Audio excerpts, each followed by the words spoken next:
कहानी की शुरुआत में हम विल नाम के एक साइंटिस्ट को देखते हैं जो अल्जाइमर नामी बीमारी का इलाज ढूंढ रहा था, क्योंकि उनके पिता भी अल्जाइमर बीमारी के शिकार थे। विल का उसके पिता के अलावा इस दुनिया में और कोई नहीं था, इसीलिए वो हर हाल में अल्जाइमर नामी बीमारी की दवा बनाना चाहता था। अल्जाइमर एक ऐसी बीमारी है जिसमें धीरे धीरे मरीज की याददाश्त कमजोर होने लगती है और एंड में वो इंसान अपना नाम तक भूल जाता है। अब विल का इस दुनिया में अपने फादर के अलावा और कोई था भी नहीं, इसलिए वो अपने फादर को खुद से दूर होते नहीं देख सकता था। विल दिन रात मेहनत करके फाइनली एक दवा बना लेता है, लेकिन सबसे पहले इंसान पर इस दवा को टेस्ट करना एक रिस्की काम था, इसलिए ये दवा सबसे पहले एक फीमेल चिंपैंजी पर टेस्ट किया जाता है और जो रिजल्ट सामने आया उसने सबको हिलाकर रख दिया। इस दवा से वो फीमेल चिंपैंजी बहुत ज्यादा इंटेलिजेंट हो जाती है। विल जब उसकी इंटेलिजेंस देखता है तो उसे बहुत खुशी होती है और अब वो इस दवा को इंसानों पर इस्तेमाल करना चाहता है। विल सबसे पहले ये बात अपने सीनियर को बताता है और उसके बाद बोर्ड ऑफ मेंबर्स की एक मीटिंग रखी जाती है जहाँ पर वो अपनी प्रेजेंटेशन दे रहा होता है। विल की इस नई दवा से सबके सब बहुत खुश होते हैं क्योंकि इसके रिजल्ट्स बहुत ज्यादा पॉजिटिव थे। विल की प्रेजेंटेशन के दौरान दूसरी तरफ उस फीमेल चिंपैंजी को दिखाया जाता है जिसके ऊपर विल की दवा को इस्तेमाल किया गया था। वहाँ पर एक वर्कर आता है जो उसे वहाँ से दूसरी जगह शिफ्ट करना चाहता है, लेकिन आज उस चिंपैंजी का नेचर थोड़ा अलग था। वो उस जगह से दूसरी जगह शिफ्ट नहीं होना चाहती थी। जब वर्कर जबरदस्ती करता है तो उस चिंपैंजी को बहुत गुस्सा आता है। वो उस वर्कर का हाथ पकड़ लेती है और उसके बाद वहाँ से निकलकर चारों तरफ तोड़फोड़ करना शुरू कर देती है। वो काबू से बाहर हो गई और उस जगह पहुंच जाती है जहाँ पर बोर्ड ऑफ मेंबर्स की मीटिंग चल रही होती है। यहाँ पर विल चाहकर भी उसे कंट्रोल नहीं कर पाता क्योंकि ये चिंपैंजी बहुत ज्यादा गुस्से में होती है, इसलिए इस चिंपैंजी को गोली मारनी पड़ती है जिससे उस चिंपैंजी की मौके पर ही मौत हो गई। इस हादसे के बाद बोर्ड के मेंबर्स ने ये माना कि विल की दवा की वजह से ये चिंपैंजी एग्रेसिव हो गई थी और अब चिंपैंजी की मौत के साथ साथ विल का ये पूरा का पूरा एक्सपेरिमेंट भी पूरी तरह से खत्म हो गया है। बोर्ड के मेंबर्स ने लैब में रखे सारे चिंपैंजी को मारने का हुक्म दिया क्योंकि उन पर भी विल की बनाई हुई दवा का इस्तेमाल किया गया था। हालांकि विल अपने बॉस को कन्विंस करने की कोशिश करता है कि मेरी दवा में कोई प्रॉब्लम नहीं है, लेकिन उसका बॉस साफ साफ मना कर देता है। वो कहता है कि अगर तुम्हारी दवा में प्रॉब्लम नहीं होती तो वो चिंपैंजी इतना ज्यादा अग्रेसिव नहीं होती। विल की 5 सालों की एक्सपेरिमेंट अब जाया हो गई थी। वो अंदर लैब की तरफ जाता है, तभी उसके पास लैब का केयर टेकर आता है और उसे बताता है कि आपकी दवा में कोई भी प्रॉब्लम नहीं है। दरअसल चिंपैंजी आपकी दवा की वजह से अग्रेसिव नहीं हुई थी, बल्कि उसने उसी वक्त एक बच्चे को जन्म दिया था जिस वजह से वो गुस्से में आ गई थी क्योंकि उसे वहाँ से शिफ्ट किया जा रहा था। और अब विल को पूरी बात समझ में आ जाती है। वो वर्कर उसे कहता है कि मैंने बॉस के कहने पर उन सारे चिंपैंजीज को मार दिया और उस बच्चे को नहीं मार पाया जो अभी अभी पैदा हुआ है। उसके बाद विल बिना किसी को बताए चुपके से उस बच्चे को अपने घर ले आता है जहाँ पर विल के फादर भी होते हैं। और यहाँ पर हमें दिखाया जाता है कि ये चिंपैंजी का बच्चा छोटा तो है लेकिन उसका दिमाग इंसानों की तरह तेज है। बहुत जल्दी वो विल के पिता से घुल मिल जाता है और विल के पिता उसे नाम देते हैं सीजर। धीरे धीरे 3 साल बीत जाते हैं और अब वो चिंपैंजी का बच्चा जिसका नाम सीजर है वो बहुत ज्यादा स्मार्ट हो चुका है। वो पढ़ सकता है, गेम्स खेलता है और बिल्कुल इंसानों की तरह हर एक काम को करता है। बस वो सिर्फ एक चीज नहीं कर सकता और वो है इंसानों की तरह बोलना, पर वो इंसानों की बातचीत को अच्छी तरह से समझ सकता है। वहीं विल के पिता को दिखाया जाता है जिनकी अल्जाइमर बीमारी की वजह से दिमागी हालत काफी ज्यादा खराब हो चुकी है, यहाँ तक कि उनकी नर्स भी उनका ध्यान रखने से मना कर देती है। वो विल से कहती है कि तुम्हारे पिता को अब हॉस्पिटल की जरूरत है, घर पर उनका टेक केयर नहीं किया जा सकता। विल अपने पिता की हालत देखकर उसे बहुत दुख होता है और अगले दिन जब वो लैब में जाता है तो चुपके से उस दवा को लेकर आता है जो उसने सीजर की मॉम को और बाकी चिंपैंजीज को दी थी और ये दफा उसने स्पेशली अपने पिता के अल्जाइमर बीमारी के लिए बनाई थी। वो जानता था कि उसके पिता का बचना अब नामुमकिन है, इसलिए वो ये रिस्क लेता है और अपने पिता को अल्जाइमर की वो दवा इंजेक्ट कर देता है। विल के पिता पहले इंसान होते हैं जिनके ऊपर इस अल्जाइमर की दवा को यूज किया जाता है। विल रात भर सो नहीं पाता क्योंकि उसे डर लगता है कि कहीं उसके पिता को कुछ हो न जाए और अगली सुबह विल देखता है कि उसके पिता पियानो बजा रहे हैं। वो पूरी तरह से ठीक हो चुके हैं। विल ये देखकर बहुत खुश होता है, यानी उसकी दवा ने उसके पिता को पूरी तरह से ठीक कर दिया है। वहीं हमें सीजर को दिखाया जाता है जो खिड़की से कुछ बच्चों को साइकिल चलाते हुए देखता है। सीजर का भी मन करता है कि वो भी उन बच्चों की तरह साइकिल चलाए, इसलिए वो पड़ोस के घर में चला जाता है,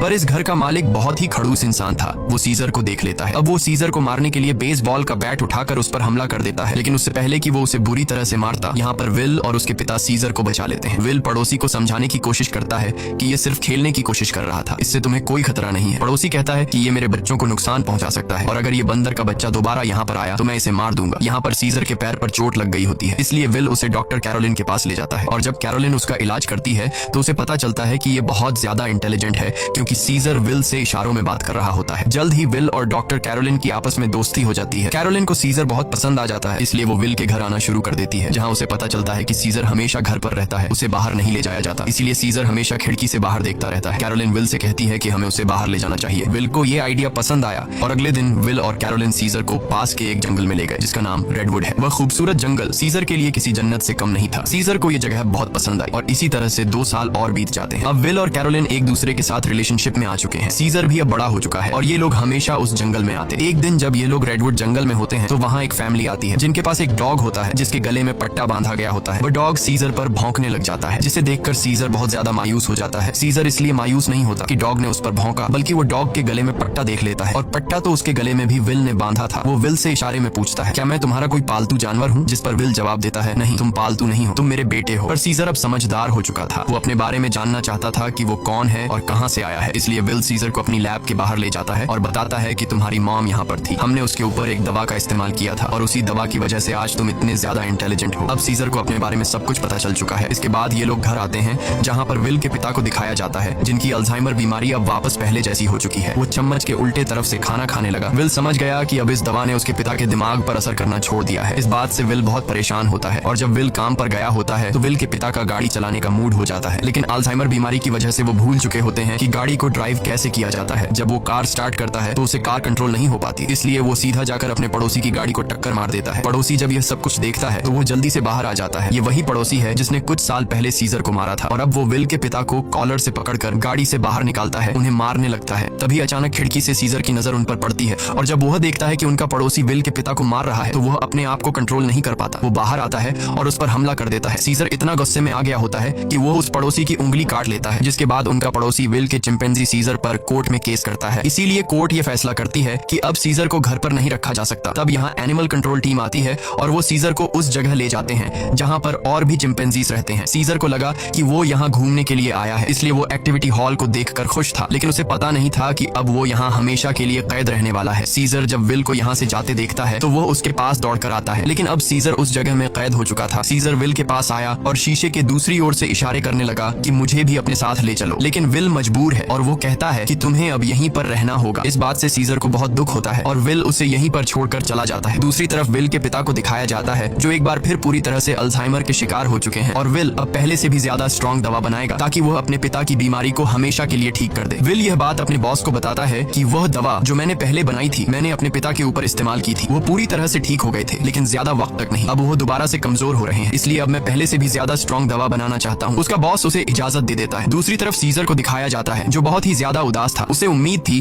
कि जल्द विल आकर उसे घर ले जाएगा। वो सामने की दीवार पर चौक से एक ड्राइंग बनाता है जो कि उस खिड़की का नक्शा था जिससे वो अपने घर से बाहर देखा करता था। वो अपने घर को बहुत ज्यादा मिस कर रहा था। इधर विल दिन रात कड़ी मेहनत के बाद वो दवा बना लेता है। अब इस दवा को एक चिंपैंजी पर यूज करने की तैयारी की जाती है और जब दवा को उसकी बॉडी में इंजेक्ट किया जा रहा होता है तभी प्रेशर की वजह से एक पाइप निकल जाता है। वहाँ पर उनका एक वर्कर होता है जिसका नाम फ्रैंकलिन है। दवा की कुछ गैस उसकी नाक के अंदर चली जाती है क्योंकि उसने मास्क नहीं पहना होता। हालांकि उस वक्त उस पर गैस का कोई असर नहीं पड़ता और यह लोग उस चिंपैंजी के बॉडी में दवा इंजेक्ट कर लेते हैं, जिसके बाद वो चिंपैंजी बहुत ज्यादा इंटेलिजेंट हो जाता है, यानी कि उनकी यह दवा भी कामयाब हो गई। इसके बाद विल और कैरोलिन सीजर से मिलने जाते हैं जिसे बहुत ही छोटे पिंजरे के अंदर कैद किया गया होता है। यहाँ पर सीजर के हाथ में चोट भी लगी होती है जिससे विल को बहुत गुस्सा आता है और वहाँ के गार्ड्स को धमकी देता है कि अगर तुमने इसके साथ कोई भी गलत सलूक किया तो मैं तुम्हारे इस जगह को बंद करवा दूंगा। विल के आने से सीजर बहुत खुश था क्योंकि वो समझ रहा था कि विल आज उसे घर वापस ले जाएगा, लेकिन विल उसे कहता है कि जब तक कोर्ट मुझे इजाजत नहीं देती मैं तुम्हें घर वापस नहीं ले जा सकता। जिसके बाद विल यहाँ से चला जाता है और सीजर बहुत ज्यादा उदास हो जाता है। उसे घर की बहुत याद आती है। यहाँ उसे गंदा खाना और जेल का स्टाफ उसके साथ बहुत बुरा सलूक करते हैं। जब विल अपने घर जाता है तो देखता है कि उसके पिता की हालत बहुत ज्यादा खराब है। वो उन्हें दवा देना चाहता है पर विल के पिता मना कर देते हैं। वो कहते हैं कि अब मेरा वक्त आ चुका है और उसके बाद विल के पिता की डेथ हो जाती है। विल अपने पिता की डेथ से पूरी तरह से टूट जाता है और अब सीजर के अलावा उसका कोई भी नहीं है। वो उसे अपना बेटा मानता है, इसलिए वो बहुत सारे पैसे लेकर उस जगह जाता है जहाँ पर सीजर को कैद किया गया है। वहाँ का जो हेड होता है विल उसे बहुत सारे पैसे देता है और कहता है कि मैं सीजर को अपने साथ ले जाना चाहता हूँ। उस जगह का हेड इतने सारे पैसे देखकर विल की बात मान जाता है। विल सीजर के पास आया और उसे अपने साथ चलने को कहा, लेकिन सीजर दरवाजा बंद कर देता है क्योंकि अब वो विल के साथ नहीं जाना चाहता। हालांकि सीजर को विल से बिछड़ने का दुख तो था, लेकिन अब वो किसी का पालतू बनकर जिंदगी नहीं गुजारना चाहता था। वो अपने साथ साथ उस जगह में बंद बाकी चिंपैंजीज को भी आजाद देखना चाहता था, जिसके बाद विल को लौटना पड़ता है। रात को उस जगह काम करने वाले एक लड़के के कुछ दोस्त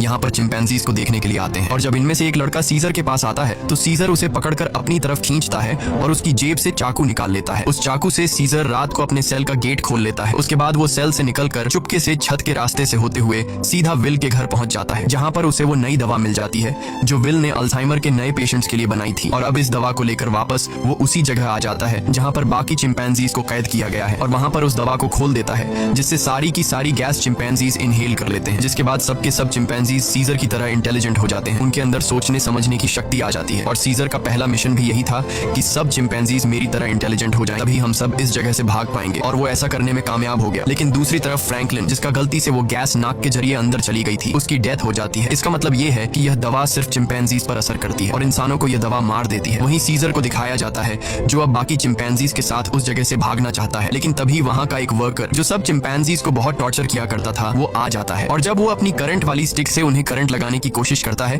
तो सीजर उसका हाथ पकड़ लेता है। वो कहता है कि अपने गंदे हाथ मुझसे दूर रखो, और यहाँ पर पहली बार सीजर बोलता है नो। इसके बाद सीजर उसे पंच मारकर वहीं पर गिरा देता है और बाकी सब चिंपैंजीज को आजाद कर देता है। वो वर्कर उठकर एक बार फिर से अपनी इलेक्ट्रिक स्टिक लेकर उनकी तरफ बढ़ता है, लेकिन सीजर उस पर प्रेशर से पानी खोल देता है, जिससे उसे करंट लगने से उसकी मौत हो जाती है। इसके बाद सीजर सब चिंपैंजीज को लेकर पास के एक जू में पहुंच जाता है। वो वहां के सभी चिंपैंजीज को आजाद करके अपनी टीम में शामिल कर लेता है और अब ये सब के सब विल की लैब में पहुंच जाते हैं। वहां पर भी बहुत सारे चिंपैंजीज होते हैं, ये उन्हें भी आजाद कर देते हैं और अब इन सब की एक टीम बन चुकी है। वहीं विल, जिसे सीजर की बहुत ज्यादा याद आती है, वह उस जगह कॉल करता है जहां पर सीजर को कैद कर रखा गया था, पर उसका कॉल कोई रिसीव नहीं करता। इसलिए वह जल्दी से कैरोलिन के साथ वहां पर पहुंच जाता है। वो देखते हैं कि यहाँ पर तो एक भी चिंपैंजी मौजूद नहीं। तभी उन्हें एक जख्मी वर्कर दिखाई देता है। विल उससे पूछता है कि यहाँ पर क्या हुआ। वह बताता है कि तुम्हारा सीजर सबको अपने साथ ले गया और वह पहली बार बोला भी था। ये सुनकर विल बहुत ज्यादा परेशान हो जाता है और अब वह समझ जाता है कि सीजर अपने सभी साथियों के साथ रेडवुड जा रहा है, जहाँ पर बचपन में उसे ले जाया करता था। सीजर शहर के रास्ते से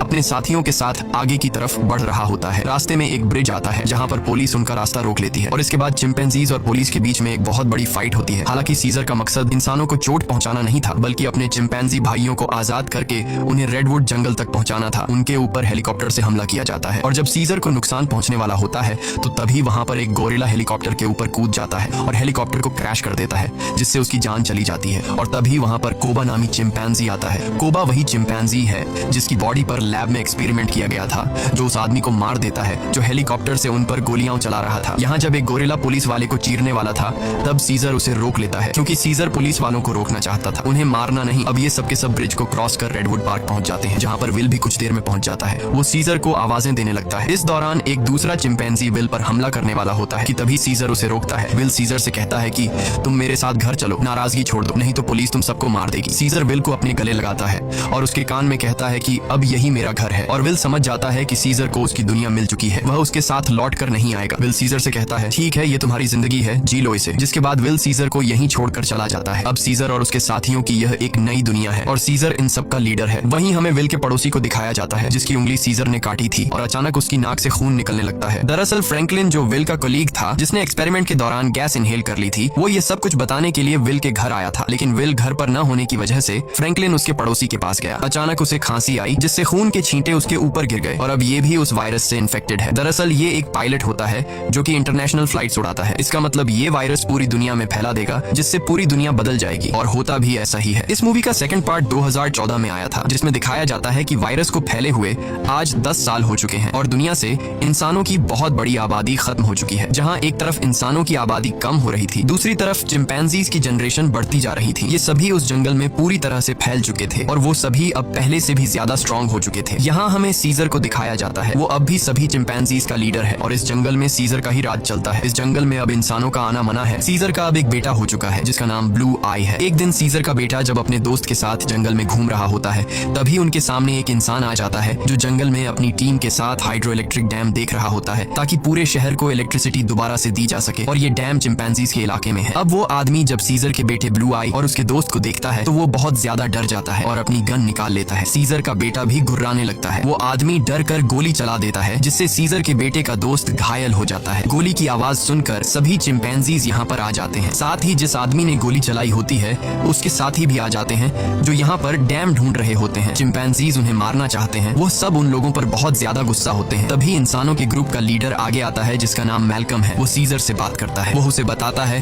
कि हम यहाँ पर किसी को नुकसान पहुंचाने के लिए नहीं आए, हम तो बस यहाँ सिर्फ शहर की बिजली ठीक करने के लिए डैम ढूंढ रहे हैं। सीजर उससे कहता है चलो ठीक है, इस बार तुम आ गए, लेकिन दोबारा यहाँ पर मत आना, तुम सब यहाँ से चले जाओ। अब वो सब के सब यहाँ से चले जाते हैं और इन्हीं चिंपैंजीज में जो कोबा होता है, जिसके ऊपर कभी इंसानों ने एक्सपेरिमेंट्स किए थे, जो इंसानों से बहुत ज्यादा नफरत करता है, वो सभी चिंपैंजीज से कहता है कि इंसान दोबारा से हमारे इलाके में आ गए हैं, वो हमें फिर से नुकसान पहुंचाएंगे, इसलिए इंसानों को हमें अपनी ताकत दिखानी होगी। और सीजर भी अब उसकी बातों में आ जाता है और ये सब तय करते हैं कि ये इंसानों की बस्ती में जाएंगे। और अब सीजर अपने घोड़े पर बैठकर सबके आगे होता है, उसके साथ सभी चिंपैंजीज इंसानों के इलाके में जाते हैं। यहाँ पर दिखाया जाता है कि जो पहले रोशनियों से चमकने वाला एक खूबसूरत शहर हुआ करता था, अब वो पूरी तरह से वीरान हो चुका है। यहाँ पर टेक्नोलॉजी और बहुत सारी चीजें अब पूरी तरह से खत्म हो चुकी हैं। सीजर अपनी पूरी सेना को लेकर इंसानों के इलाके में पहुंच जाता है, जहाँ पर मैल्कम एक बार फिर से सीजर के सामने आता है और वो सीजर से कहता है कि हम तुमसे माफी मांग चुके हैं। सीजर कहता है कि आज के बाद अगर हमारे इलाके में कोई भी आया तो हम उसे मार देंगे। हम युद्ध नहीं चाहते, लेकिन अगर इंसानों ने दोबारा हमारे इलाके में आने की कोशिश की तो हम किसी को नहीं छोड़ेंगे। यहाँ पर कोबा भी होता है। कोबा चाहता है कि वो इंसानों से युद्ध लड़े, लेकिन सीजर इंसानों को वार्निंग देकर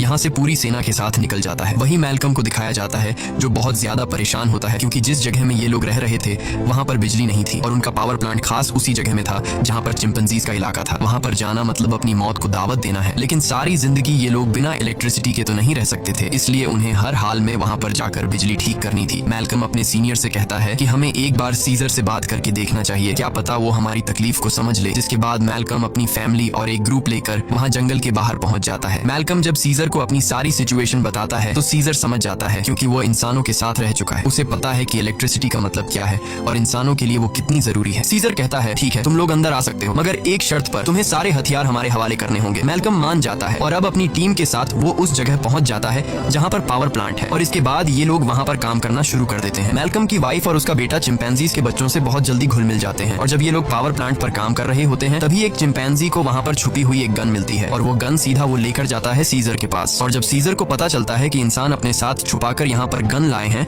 तो उसका गुस्सा एक बार फिर से भड़क जाता है और वो मैल्कम और उसके साथियों से कहता है तुम जंगल छोड़कर चले जाओ। लेकिन तभी सीजर को पता चलता है कि उसकी पत्नी जो बहुत लंबे समय से बीमार थी, मैल्कम की पत्नी ने उसे दवा दी थी जिससे अब वो पूरी तरह से ठीक हो गई। ये देखकर सीजर इंसानों को एक और मौका देता है। वो कहता है तुम्हारे पास एक दिन और है, तुम इस पूरे पावर प्लांट को ठीक कर सकते हो और इसके बाद यहाँ से चले जाना। दरअसल मैल्कम का एक साथी जो कभी एक पुलिस ऑफिसर हुआ करता था, उसे चिंपैंजीज पर बिल्कुल भरोसा नहीं है। वो उनसे नफरत करता है और वो यहाँ पर गन्स लेकर आया होता है। उनके पास और भी गन्स होते हैं और जब ये लोग गन्स एक दूसरे को पास कर रहे होते हैं तो ऊपर से कोबा देख लेता है। कोबा गुस्से से लाल हो जाता है कि ये इंसान तो बिल्कुल भी भरोसे के लायक नहीं है और कोबा इंसानों से बहुत ज्यादा नफरत करता है और वो जल्दी से सीजर के पास जाता है। वो उसे बताता है कि इंसानों के पास और भी हथियार हैं, इंसान भरोसे के लायक नहीं है, तुम्हें उन्हें हमारे इलाके से निकालना होगा। जिस पर सीजर उसे सब्र रखने को कहता है। इस बात से कोबा को गुस्सा आता है। वो कहता है तुम्हें अपने साथियों की बिल्कुल भी परवाह नहीं है, तुम इंसानों से प्यार करते हो क्योंकि तुम भी उन्हीं में से एक हो। और अब सीजर को इस बात पर गुस्सा आता है और वो कोबा पर हमला कर देता है। सीजर उसे बहुत बुरी तरह से घायल कर देता है। कोबा अब बदले की आग में जलने लगा। वो यहाँ से सीधा उस जगह जाता है जहाँ पर इंसान और उनके हथियार हैं। वो वहाँ से इंसानों के हथियार लेता है और बहुत सारे इंसानों को मार देता है और उन्हें मारने के बाद वापस वो अपने इलाके में आता है जहाँ पर वो अपने ही चिंपैंजीज के कई घरों को आग लगा देता है। और जब मौका देखता है कि सीजर बिल्कुल अकेला है, उसके पास कोई भी नहीं है, तो वो चुपके से सीजर को भी गोली मार देता है। सीजर वहीं झाड़ियों में गिर जाता है। इसके बाद कोबा अब सभी चिंपैंजीज के पास जाता है और कहता है इंसानों ने हमारे घर जला दिए और हमारे लीडर सीजर को भी मार दिया, वो हम पर हमला कर रहे हैं, हमें उन्हें सबक सिखाना होगा। कोबा इंसानों के खिलाफ युद्ध का ऐलान कर देता है। साथ ही वो यह भी ऐलान करता है कि अब मैं तुम सब का लीडर हूँ। इसे सब लीडर मान लेते हैं और इंसानों से युद्ध लड़ने के लिए तैयार हो जाते हैं। दूसरी तरफ इंसानों को दिखाया जाता है जहाँ उनके घरों में अब लाइट आ चुकी होती है क्योंकि पावर प्लांट ठीक हो चुका है। वो सब एक साथ मिलकर एंजॉय कर रहे होते हैं। वहीं कोबा अपनी पूरी सेना के साथ उस जगह पहुंच जाता है जहाँ पर इंसानों के हथियार हैं। सबसे पहले ये चिंपैंजीज इंसानों के हथियार को लूटते हैं और इसके बाद उन्हीं हथियारों से इंसानों के ऊपर हमला कर देते हैं। कई इंसानों को मार दिया जाता है। यहाँ पर वो छोटा चिंपैंजी भी होता है जिसे जंगल में एक इंसान ने गोली मारी थी और अब कोबा उसे हथियार देता है और कहता है तुम्हें इंसानों को मारना होगा, पर वो मना कर देता है क्योंकि सीजर ने उसे सिखाया था कि कभी भी किसी भी इंसान पर बिना वजह हमला मत करना। और जब वो बच्चा कोबा का ऑर्डर नहीं मानता तो कोबा उसे मार देता है। साथ ही जो चिंपैंजीज उसका हुक्म नहीं मानते वो उन्हें कैद कर लेता है। वही जंगल में मैल्कम और उसकी वाइफ शहर की तरफ आ रहे होते हैं। तभी वहाँ पर उन्हें सीजर दिखता है जो बहुत बुरी तरह से घायल होता है। वो सीजर को अपनी गाड़ी में बैठाकर अपने घर ले आते हैं। वो उसका ट्रीटमेंट करते हैं और सीजर का अच्छी तरह से ख्याल रखते हैं जिससे सीजर की जान में दोबारा जान आ जाती है। सीजर के होश में आने के बाद वो उन्हें बताता है कि मेरे पर हमला मेरे साथी ने किया है जिसका नाम है कोबा। मैल्कम को भी यहाँ पर पूरी बात समझ में आ जाती है। सीजर पूरी तरह से ठीक नहीं था। इसीलिए उसे पूरी तरह से रिकवर करने के लिए मैल्कम मेडिसिन लाने के लिए स्टोर पर जाता है और तभी उसके सामने सीजर का बेटा आ जाता है जिसके हाथ में गन होती है। वो मैल्कम को शूट करने वाला होता है कि मैल्कम उसे बता देता है तुम्हारे पिता सीजर अब भी जिंदा है, वो हमारे पास हैं और उन्हें और किसी ने नहीं बल्कि कोबा ने शूट किया है। इसके बाद मैल्कम सीजर के बेटे को अपने घर ले आता है। वो अपने पिता को जिंदा देखकर बहुत खुश हो जाता है, जहाँ पर सीजर का बेटा सीजर को बताता है कि किस तरह से कोबा ने अपने आप को लीडर बनाया और उसने बाहर की दुनिया में मासूम लोगों की जान ली। सीजर के बेटे को भी अब पता चल चुका है कि उसके पिता सीजर पर और किसी ने नहीं बल्कि कोबा ने गोली चलाई थी। इसीलिए अब वह वापस उसी जगह जाता है जहाँ पर कोबा ने इंसानों को और बहुत सारे चिंपैंजीज को बंदी बनाकर रखा है। सीजर का बेटा सबको आजाद कर देता है। मैल्कम भी उनका साथ देता है और वो उन सबको टावर के अंदर ले आता है, जहाँ पर उसकी मुलाकात वही पुलिस ऑफिसर से होती है। वह ऑफिसर मैल्कम को बताता है कि इलेक्ट्रिसिटी आने के बाद मैंने रेडियो से आर्मी के साथ कांटेक्ट कर लिया है और बहुत जल्द बहुत बड़ी आर्मी की सेना यहाँ पर आने वाली है जो सभी चिंपैंजीज का खात्मा कर देगी। साथ ही वह यह भी बताता है कि मैंने टावर के ऊपर बहुत सारे बॉम्ब्स को फिट कर दिया है ताकि जब चिंपैंजीज टावर के ऊपर चढ़ेंगे तो मैं बॉम्ब को ब्लास्ट करके उन सब चिंपैंजीज को मार दूंगा। हालांकि इसमें उसकी खुद भी जान चली जाएगी। उसके हाथ में रिमोट कंट्रोल होता है और अब ये देखने के बाद मैल्कम और सभी इंसान वहां से भागना शुरू कर देते हैं। वहीं सीजर को दिखाया जाता है जो अब यहाँ पर पहुंच चुका है। उसका सामना कोबा से होता है और कोबा और उसके बीच फाइट शुरू हो जाती है। सीजर को जिंदा देखकर बाकी चिंपैंजीज भी कोबा की गद्दारी को जान चुके हैं। वहीं हमें उस पुलिस ऑफिसर को दिखाया जाता है जो टाउन के एक हिस्से को बॉम्ब से ब्लास्ट कर देता है जिसमें कई सारे चिंपैंजीज मारे जाते हैं, लेकिन कोबा, सीजर और उसके कई साथी अब भी जिंदा हैं। जब कोबा देखता है कि बहुत सारे चिंपैंजीज वापस सीजर को सपोर्ट करने लगे हैं तो वह उन सब पर गोलियां चलाना शुरू कर देता है। तभी सीजर काफी ऊंचाई से कोबा पर हमला कर देता है और उसे बिल्डिंग से नीचे धकेल देता है। कोबा लोहे की रॉड से लटक जाता है। अब वह सीजर से कहता है प्लीज मुझे बचा लो, जिसके बाद सीजर उसका हाथ पकड़ लेता है, लेकिन कोबा ने जो किया है उसे माफ नहीं किया जा सकता। इसीलिए सीजर उसका हाथ छोड़कर उसे नीचे गिरा देता है जिससे उसकी मौत हो जाती है। और अब मैल्कम और सीजर एक दूसरे के सामने होते हैं। ये दोनों एक दूसरे से हाथ मिलाते हैं, यानी कि यह दोनों अब अच्छे दोस्त हैं जैसे कभी सीजर विल का हुआ करता था। मैल्कम सीजर को बताता है कि बहुत जल्दी यहाँ पर आर्मी आने वाली है, तुम सबको यहाँ से निकलना होगा ताकि इस जंग को रोका जा सके। सीजर कहता है कि अब इंसानों और चिंपैंजीज के बीच जो वॉर है उसे कभी खत्म नहीं किया जा सकता। इसी के साथ यह कहानी खत्म हो जाती है। अगर वीडियो आपको अच्छी लगी हो तो हमारे चैनल को सब्सक्राइब और वीडियो को लाइक जरूर कीजिएगा।